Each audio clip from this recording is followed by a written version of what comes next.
In the vast, sun-scorched expanse of northeastern Africa lies a land of stark contrasts. This is Egypt, a country defined almost entirely by two powerful natural forces, the relentless desert and a single mighty river. The Sahara, the largest hot desert in the world, stretches for thousands of miles, a seemingly endless sea of sand and rock where life struggles to hold on.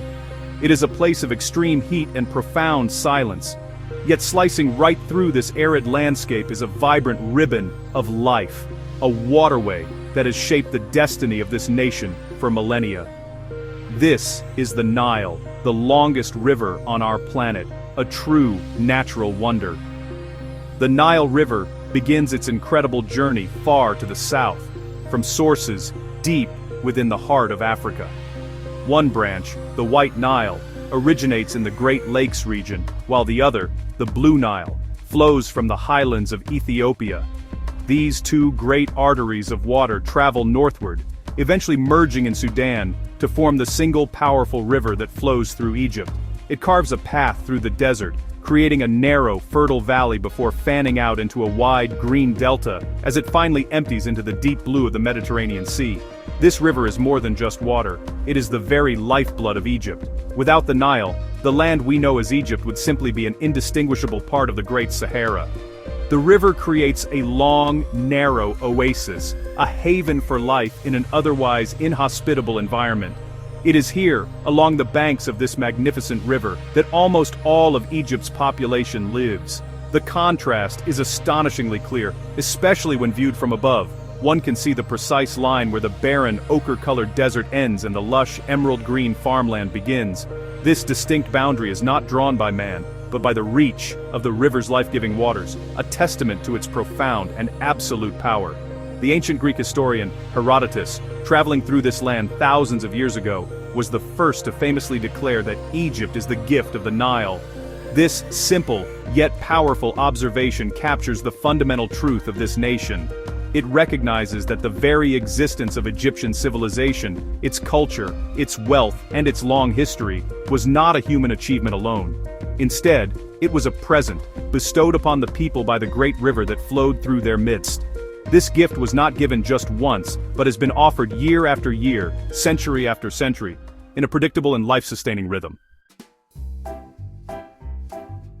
The most precious part of this gift was the annual inundation, or flood. For thousands of years, long before the construction of modern dams, the Nile followed a dependable yearly cycle. Every summer, heavy monsoon rains in the Ethiopian highlands would swell the Blue Nile, sending a tremendous surge of water downstream. This torrent would reach Egypt around June, causing the river to rise and spill over its banks, flooding the adjacent plains. This was not a destructive event to be feared, but a welcome miracle that brought with it the promise of life and abundance for the year ahead. The people watched and waited for it with great anticipation. This annual flood did more than just water the parched land. As the river surged northward, it carried with it a precious cargo, millions of tons of rich, fertile silt. This dark, nutrient-laden sediment was eroded from the volcanic soils of the Ethiopian mountains. When the floodwaters spread across the valley, this silt was deposited over the fields, creating a fresh layer of incredibly fertile topsoil. The ancient Egyptians called this black earth Kemet, and it was so central to their identity that they named their entire country after it. This natural process of fertilization meant that the land never became exhausted, allowing for continuous and bountiful harvests. This cycle of flood and renewal governed every aspect of life. It allowed for the development of a highly productive agricultural system, which became the foundation of Egyptian society. Farmers would plant their crops, such as wheat, barley, and flax in the rich mud left behind as the floodwaters receded around October. The water trapped in the soil was often enough to see the crops through to harvest time in the spring. This reliable food supply meant that not everyone had to be a farmer. It allowed for a surplus of food, which supported a growing population and enabled some people to become priests, soldiers, scribes, and artisans. The river's predictable rhythm also shaped the Egyptian calendar and their very perception of time. Their year was divided into 3 seasons, each directly linked to the river's behavior. The first season was Akhet, the time of the inundation, when the fields were flooded. This was followed by Pare, the growing season, when the waters receded and crops were planted. Finally, there was Shemu, the harvest season, a time of low water before the cycle began anew.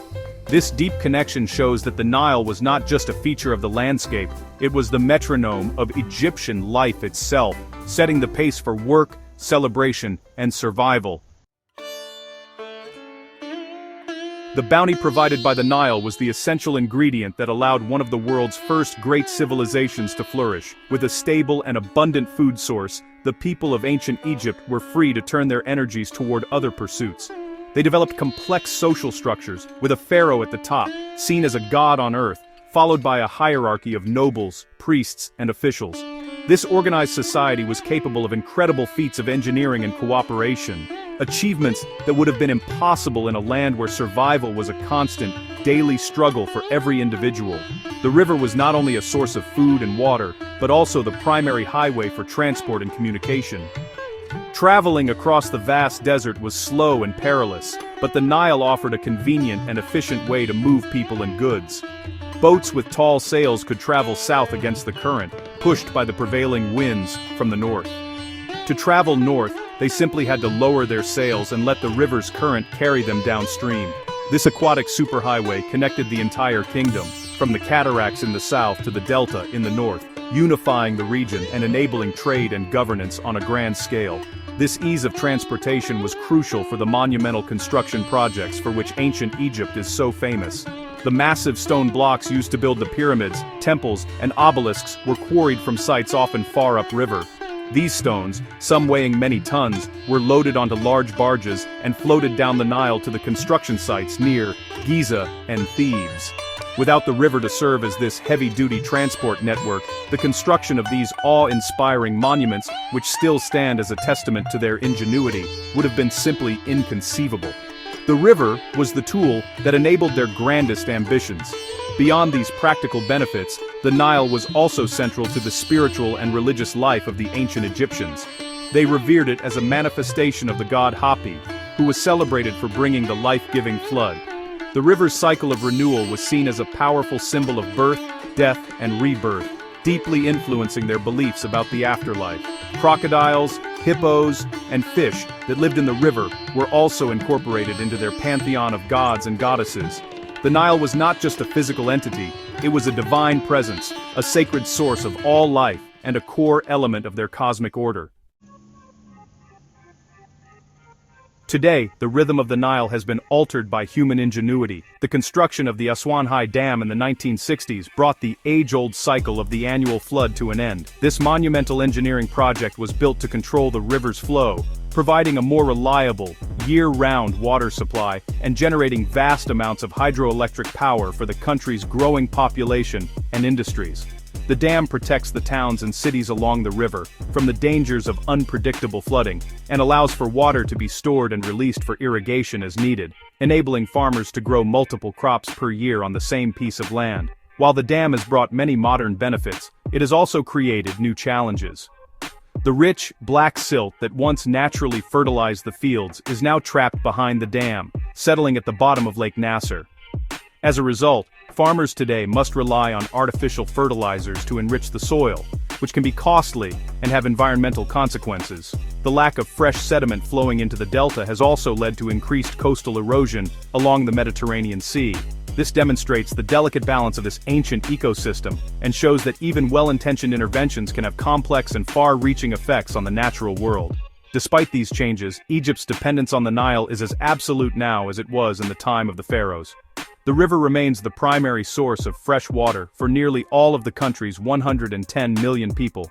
It irrigates the vast majority of its agricultural land, supports its industries, and continues to be a vital artery for tourism and transportation. Feluccas and luxurious cruise ships now share its waters, carrying visitors who come to marvel at the ancient wonders that line its banks. The river continues to be the central organizing principle of the nation, a lifeline that sustains modern Egypt. From the first farmers who settled on its banks to the bustling modern cities that now crowd its shores, the story of Egypt is inextricably linked to the story of the Nile. The river provided the water, the fertile soil, the transport, and the inspiration that allowed a great civilization to rise and endure for thousands of years. Even in our modern world of advanced technology, this fundamental truth remains unchanged. Egypt was, is and will continue to be a gift of the Nile, a nation forged and sustained by the power and generosity of this one magnificent river.